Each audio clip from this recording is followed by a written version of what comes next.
Pittsburgh Steelers fans, what is up? It's Jeff Hartman, editor of BehindTheSteelCurtain.com, and it's over.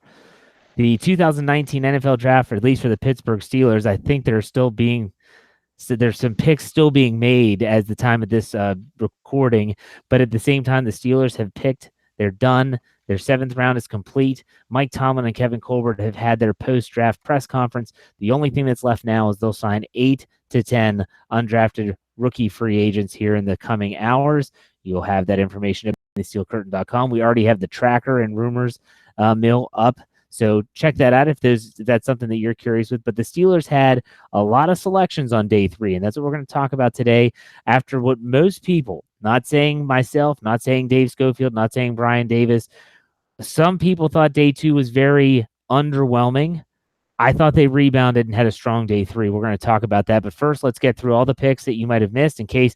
I understand that day 3 of the draft can be really, really difficult to stomach because it's a long process, rounds 4 through 7. So here's who the Steelers selected. In the 4th round, they took Kentucky running back Benny Snell Jr., power running back, runs the ball hard, is very different than the other running backs on the current roster. We'll talk about him.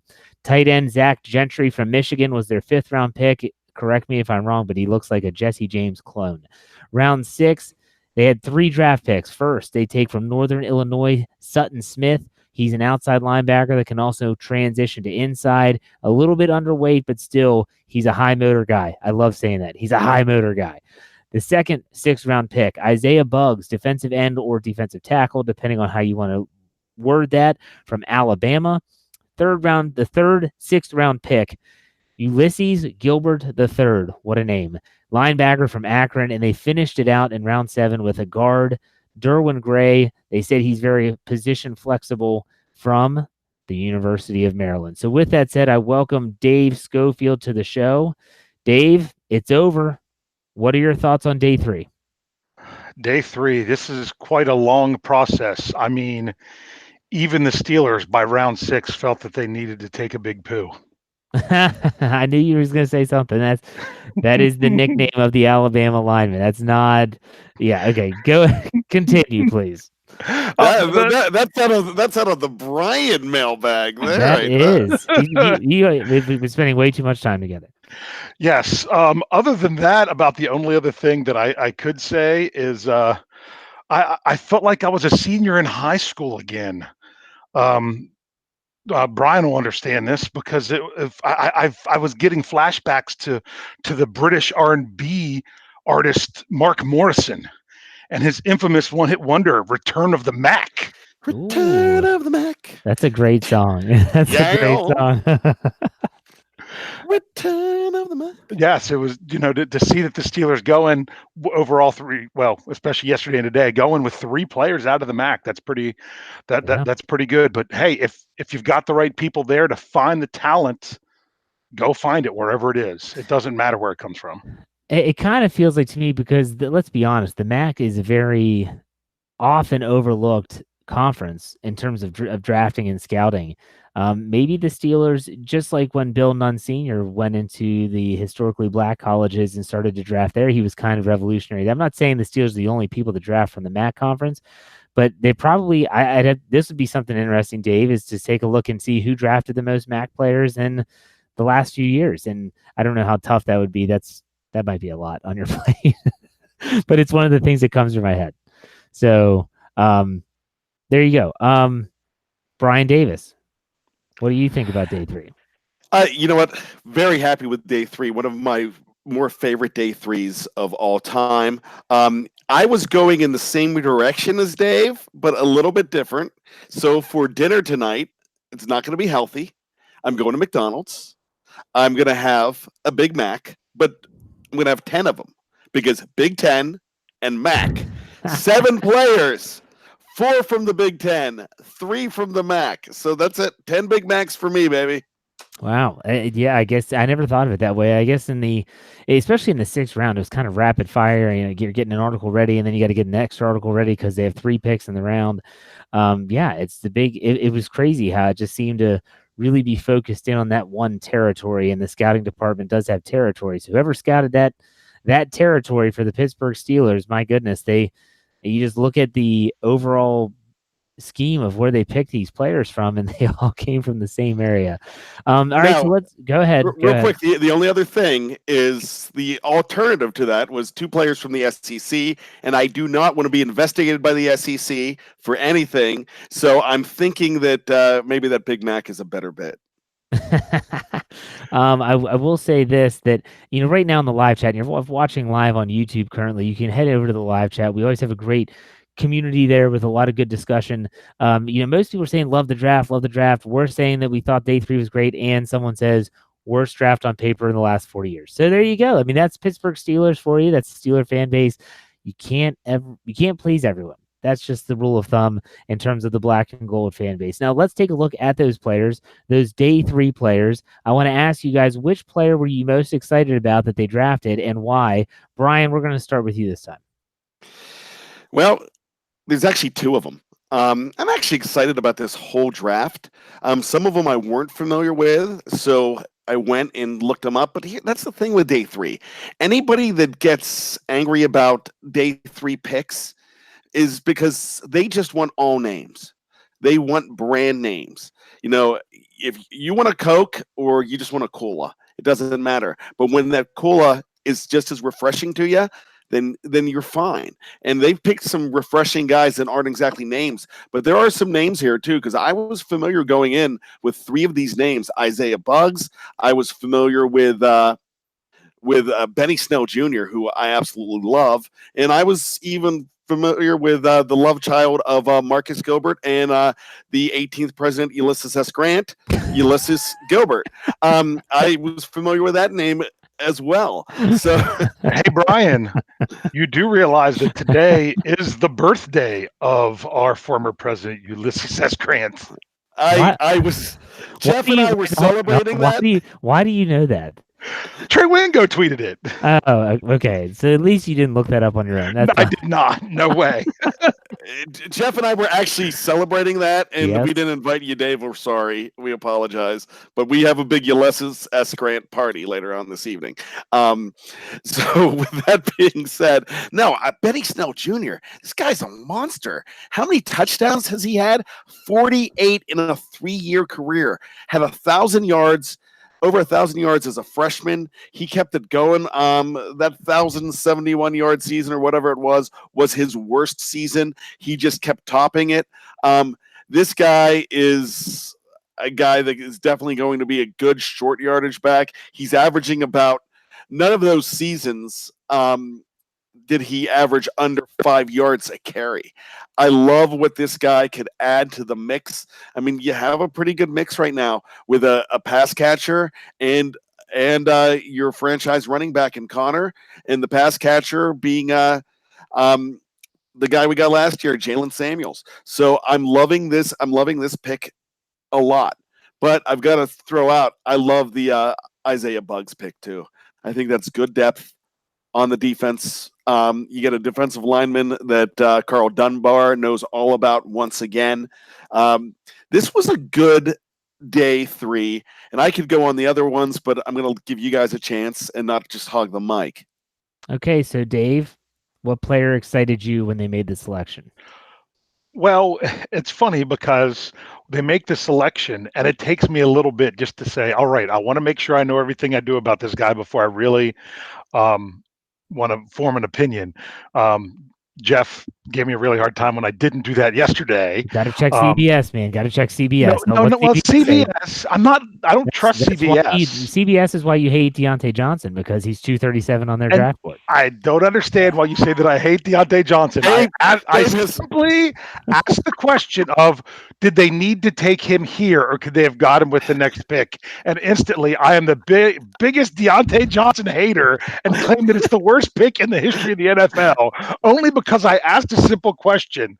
So I'm going to I love how sensitive Dave's getting over that, because Jeff's like Mr. Burns from The Simpsons. He's going, excellent. I'm just going to mess with Dave. And that's all he's been doing on our text. We've had a text going all day, and I can see Dave's. I can't see his face, but I can see the steam coming out of his ears. And Dave's just like, I'm pressing buttons. I'm pressing buttons. I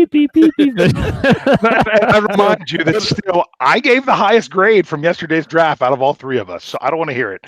But it's true. Dave hates Deontay Johnson. Yes, I don't know what else to do there. Let's get back on topic. I really liked the Bugs pick. I thought that was, to me, that was one of those picks of, if they would have come out of this draft and wouldn't have drafted a defensive lineman, maybe would have tried to find depth as an undrafted free agent, I would have been fine with that. They didn't have to draft a defensive lineman, in my opinion, but they did because they had a really good one for what they got right there. I mean, he led Alabama in sacks this past year, more than Quentin Williams. So I love that pick. That pick was great. I pretty much liked almost every pick there. I wasn't, the one that I had to warm up to the most was the Gentry pick, the tight end out of Michigan, because of how close they were to getting Foster Moreau, but the Raiders traded up in front of them to grab him. I don't know if the Steelers would have taken him there or not. They might have liked Gentry better. We'll never know, because I'm sure they're not going to tell us. But I also like that when you get to the last pick and you're like, are they going to add? Are they going to double dip at a position? What are they going to do? They went offensive lineman. So once again, we have a 7th round offensive lineman where what they tell you about him is he's got good feet. We had that back in 2012 with Kelvin Beachum. I'm not saying he's going to be a Kelvin Beachum, but once again, he's also a tackle or guard. They have a lot of position flexibility. I like everything about day 3. Yeah, you guys bring up some really valid points. I'm going to go a different way, and it's not that I disagree with you with Benny Snell. I don't disagree with you with Bugs or Derwin Gray. I did think Gentry was a little bit of a reach, but I think it was the best player available at the position of need at the time. And Jeff, so that's why the pick. He called it a reach. It's the worst pick in the NFL ever. Yeah, I do. I mean, but I'm like you. I'm gonna own it. I hate his guts. I mean, he looks just like Jesse James. He's probably slow as molasses on a cold day. So now I'm just 6'8". He's 6'8". Are you serious? He's 6'8". 6'8", like 6'8.5" for a quarter. Yeah. I mean, he's sick. He's huge. Yeah, I mean, I want to see him and Al stand next to each other. Imagine them lining up next to each other to block. Oh my! Although apparently this guy really needs help with his blocking. Well, yeah, okay. So did Jesse. You're right. Jesse James did. He's very rough around the edges. I said. So did Grimble. Now he's their best. He was their best tight end blocker last year, and he used to be the worst one. Yeah, that's true. So, well, we'll see. But before the draft on Wednesday night last week, I did my Steelers, my NFL draft wish list, and I talked about with those 3 picks. I said they need to start targeting players that are really good special teams guys, and I think they did that. You look at Sutton Smith and Ulysses Gilbert. If they can make the roster, if they can show enough that they could be potential depth pieces, whether it's at outside linebacker, inside linebacker. These 2 guys are athletic enough. Sutton Smith is smaller. He's 233. That's something Dave pointed out when he was drafted. But if these 2 guys can be demons on special teams, the Steelers need that.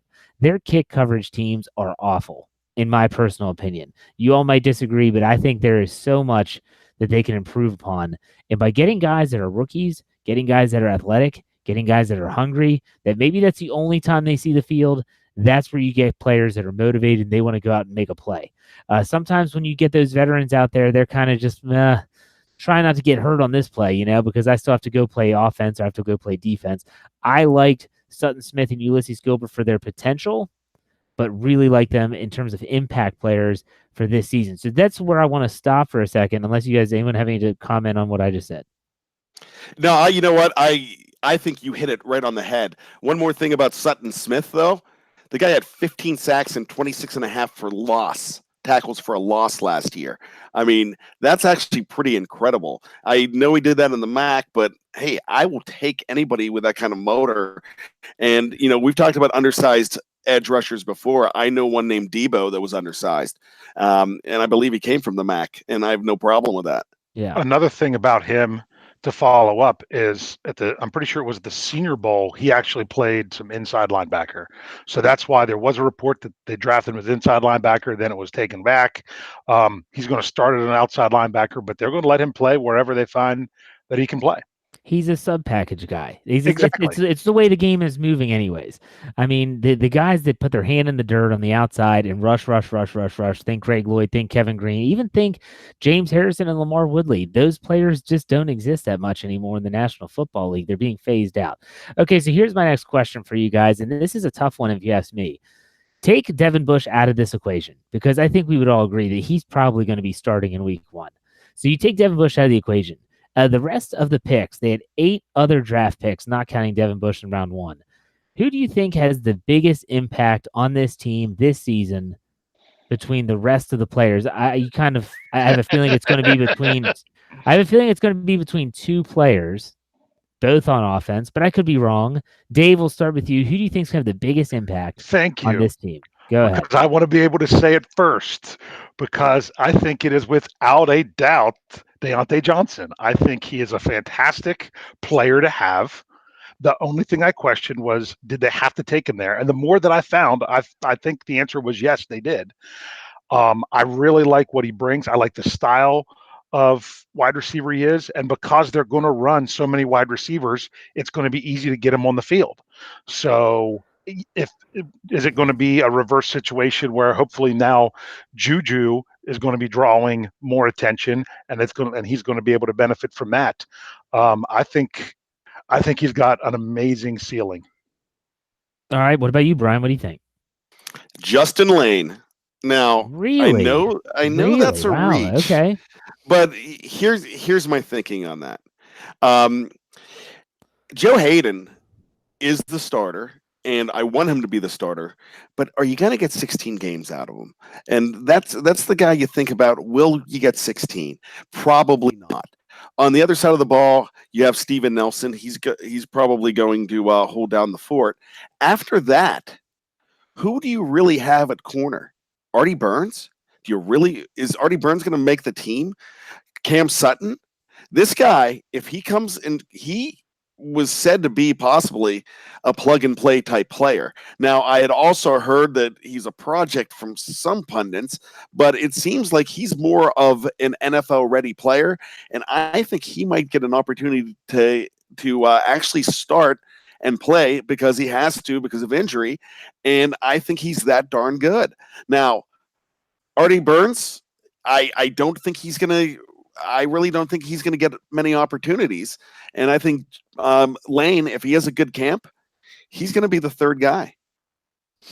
Yeah, on the outside at least. I don't think he's going to beat out Mike Hilton in the slot. But when I say next guy in, he's going to be the next guy in. I see what you're saying, and that's interesting. I didn't think you were going to go there because I think Benny Snell. Because let's look at the running back stable. James Conner has not played a full 16-game slate in his NFL career.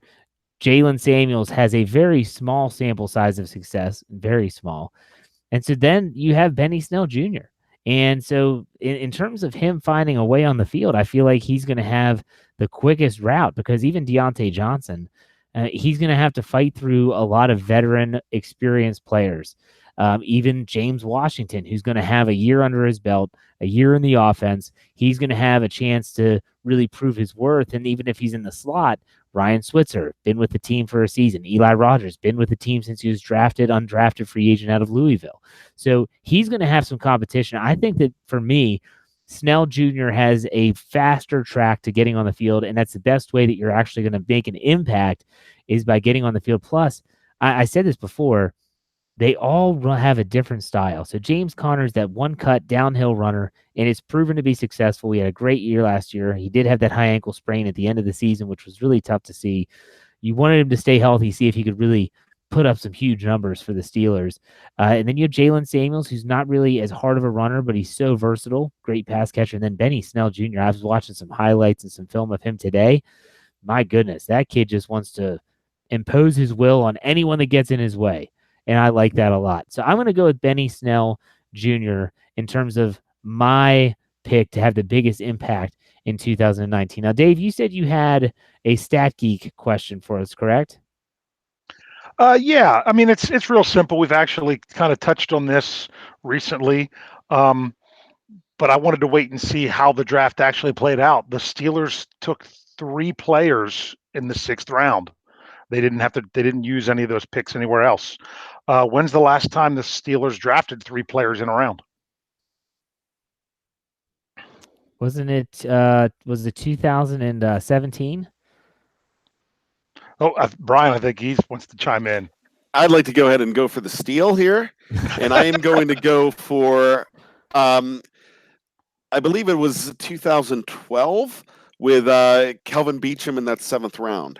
That would be correct when they had 4. There was a wide receiver from Colorado. I can't remember his name. I'm not sure, but they had a bunch. Frank Webb, was that his name? Frank Webb lives now.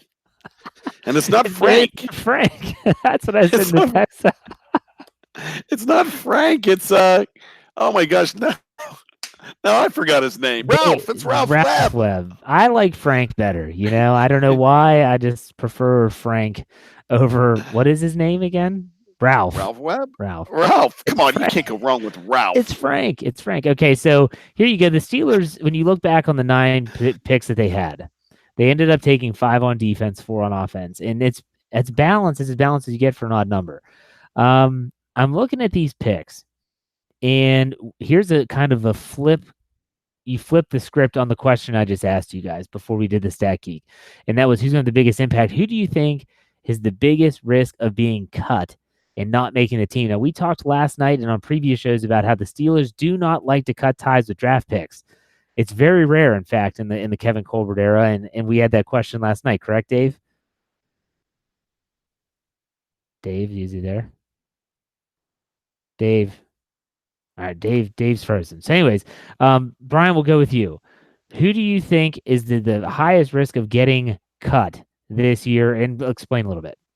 Derwin Gray. And the reason being is I think there are a lot of incoming offensive linemen. You have the big guy from LSU that's always hurt, number 64. I had his name on the top of my head. Was it the tackle? Yeah, Gerald Hawkins. Gerald Hawkins. You have him possibly coming back. You have depth on that offensive line. I just don't think he cracks the 53. He might make the special teams, or he just might not make it at all. I think you're going to see 8 of 9 get hats and stick with the team. It's going to be tough. I mean, you look at the linebacker spots. Someone like Tyler Matakevich is really going to have to earn his spot, in my opinion, because let's be honest, Tyler Matakevich is nothing but a special teams guy at this stage in his career, correct? You agree with that? Yeah, and that's all. I never want to see him on the field except for special teams. He's a liability when he's on the field now. And we definitely saw that when Shazier went down. We saw it other times in 2018. He's there because he's a special teamer. The same with DHB. I know DHB does not have a contract right now, but he was there for special teams only. Now you brought 2 young guys, Sutton Smith and Ulysses Gilbert the third, and they're in there to go ahead and be young blood, make the team, make their hay on special teams, and I have a feeling they're going to have a possibility. Smith has the luxury of being an outside linebacker, coming in as an edge. Gilbert is more of an inside linebacker, I believe, if I'm not mistaken. So they both have the chance to, if they don't get hats, one of them's going to end up on the practice squad, unless something happens that they get poached. Yeah. But I think they have a really good opportunity to make this club. I agree with you. I think Derwin Gray would be a great player to go on the practice squad to learn for a year. Maybe a guy that could eventually fill in for someone like Ramon Foster, who's at the end of his career. It would be great for him to learn. Other than that, Ulysses Gilbert is going to have an uphill battle. Even Bugs is going to have an uphill battle and to make the team. Last year was kind of eye-opening when they picked Frazier in the 7th round. I was like, yeah, I could see this guy, Alabama kid. The coach knows him. He should be a kind of a shoo-in, and he didn't make the team. So you never know with these late-round picks. Now, everyone said, and this is being talked about currently in our live chat, about the The defense has been the concern the whole time. I've kind of doubled back and said it's a concern still, but let's not forget that the offense has to replace 15 touchdowns by Antonio Brown. But still, everyone's concerned about the defense. So, Bryan, the draft is over. Do you think the Steelers have done enough on paper to kind of calm the fan base's nerves when it comes to the defense? Oh, yes, definitely. They added a starter, most likely in Devin Bush. He doesn't have to start, but they probably added him as a starter. You have Justin Lane, who is probably going to make the team over. I can see him edging his way up. Well, past Sutton, definitely. past Burns. Well, definitely over Brian Allen. I think we all agree he's over Brian Allen. Yeah, I mean, yeah. they're deeper. And they're not just because of this draft, but because what they did in free agency. They said we have these specific needs when we talked about this yesterday, and they filled each and every one of them with placeholders possibly before they went into the draft. Now, Steven Nelson's there for the long haul. He's not really a placeholder. Barron possibly is. Moncrief could be unless he really seizes the day. So with that being said, they're adding, when you add a Deontay Johnson, you're possibly just adding him as a fourth or a fifth because you believed in a guy like James Washington to begin with. So now they have a full stable of wide receivers. They have a full stable of inside linebackers. They have a full stable of corners. The only thing they didn't address that I wanted them to address, Jeff, is safety. And I was really hoping, and the fourth round might have been a little bit different if Chauncey Gardner-Johnson was still there. He went earlier in that round he went right away in that round to New Orleans. I'm wondering what would have happened if he would have been sitting there, but I kind of wanted them to address safety, but you can't address them all. It's just impossible to address everybody. You're looking for best player available, and they doubled up on something that has been weak, and it's that linebacker position. So they've strengthened all the way around. I mean, are they all game breakers? No, but the Pittsburgh Steelers are a puzzle piece team. They have always treated their franchise and personnel like a puzzle, and they bring in pieces of the puzzle that fit perfect. And I really think the scouting department, I think Tomlin, I think Colbert, I think Art too, they did it, and they really had a sweet draft here. Now, the experts, the so-called experts that are going to go ahead and put a grade on this draft are going to probably give them a B- or a C because that's what they do. But you and I know this team, and as far as needs go, I love what they did here, Jeff. I agree with you, and I'll tell you what, you talk about safety. You know who a lot of people were forgetting about? I know you didn't. I'm not sleeping on Marcus Allen because he's a guy that basically sat the entire season last year. So, Kevin Colbert talks about a lot of times second-year players that they still treat as rookies. And as an additional rookie, I view him that way. I think that there's no doubt in my mind that Marcus Allen could be that athletic player that they want, that they might have coveted in this draft. He is that player, in my opinion. But that's just me. I think that Marcus Allen's someone that a lot of people are just kind of forgetting about. You agree or disagree? Bryan. You know what? I kind of did. Okay. I mean, we've talked about it before. We know he's there, but he's kind of a guy that slips the mind. Okay. Everyone's entitled to their opinion. So, okay, so here we have it. So this kind of wraps up day 3, and trust me, there's going to be a lot of talk on this channel, on every channel about these draft picks here in the coming days, in the coming months, in the coming weeks.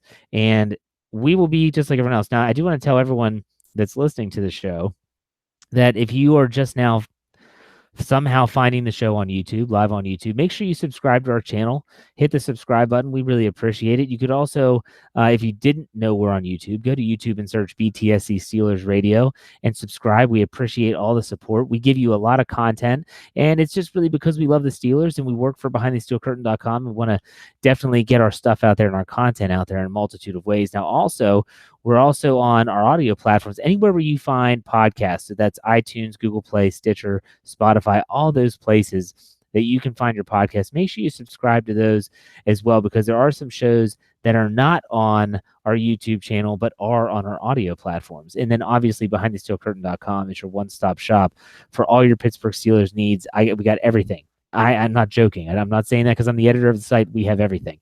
So Dave has rejoined the show. Dave, real quick, do you have anything to say before we call it a show? Okay, I was trying to follow through my cell network to at least be able to hear what you guys could say via YouTube. Yeah, I think all these guys have a legitimate shot at making this squad. I think there are going to be some question marks of other people that aren't going to go. I think we misspoke last night when we talked about wide receiver. I think there's room. I don't think that Rodgers or Switzer is going to be pushed out just because of this pickup, because that would still leave them. They would still be like sixth on the depth chart. My question is, going into the season, is there which position group do you think would be hardest to recover from a major injury because of the not as much depth as somewhere else? Looking at you, I'm assuming you're just kind of tailoring this to the team that we have the draft picks. I'm going to say after the draft, I'm going to go with cornerback. Just because at outside cornerback, I just don't feel like they have the depth. And you don't want Justin Lane to have to play. Although Bryan made a very strong case for him earlier as a player that could have an impact on the team, you don't want him to have to play. You want him to be able to sit, to be able to mature, to learn, and to really kind of grow into his own self as a professional. I feel like, and you guys can disagree, and obviously have your own position, but I'm going to say cornerback. What about you, Bryan? What do you think? Well, you know what? I'm not feeling that way about running backs anymore. I feel you on the cornerback, and I agree with you, but I'm going to go back to that safety position because I don't think they have not replaced Morgan Burnett because he was in there as a safety. Mark Barron is an inside linebacker considered right now. I just really think that if somebody goes down, that's kind of your weaker group now. Okay. What about you, Dave? What do you think? I'm going with outside linebacker. I feel that if they were, like, for example, if TJ Watt were to miss any kind of time, I don't know that they have quite the people to replace there that they do otherwise. That's a really good point. Yeah. Hey, all good points. I mean, they're not every position can be bolstered with incredible depth in the National Football League. You're going to have some places that are thinner than others, and we'll talk about that. And so here's what's coming up in terms of our programming. Tomorrow, at some point during the day, Lance and I will be on for the Standard is the Standard, and we'll kind of recap things, give our opinions. Monday night, we're back to our usual schedule. That's where you have Bryan and Tony on the Steelers Hangover. Tuesday will be Lance's Yeah, I Said It will be published. And then obviously Wednesday is my Steelers Burning Question, followed by the Steelers Preview, and we just keep the train rolling. So, gentlemen, it has been a labor of love this weekend. I really appreciate you guys hanging tough and being there, putting out some good content. I hope all the fans that are here in the live chat and to follow our channel on YouTube and listen to us on all the audio platforms, I know that they appreciate it. They really do, because I get emails about that stuff all the time. So thank you guys very much. Thanks for listening. The 2019 NFL Draft, that's a wrap. We'll see you on our next show, which will be tomorrow night or tomorrow live here on YouTube. The Standard is the Standard. We'll see you.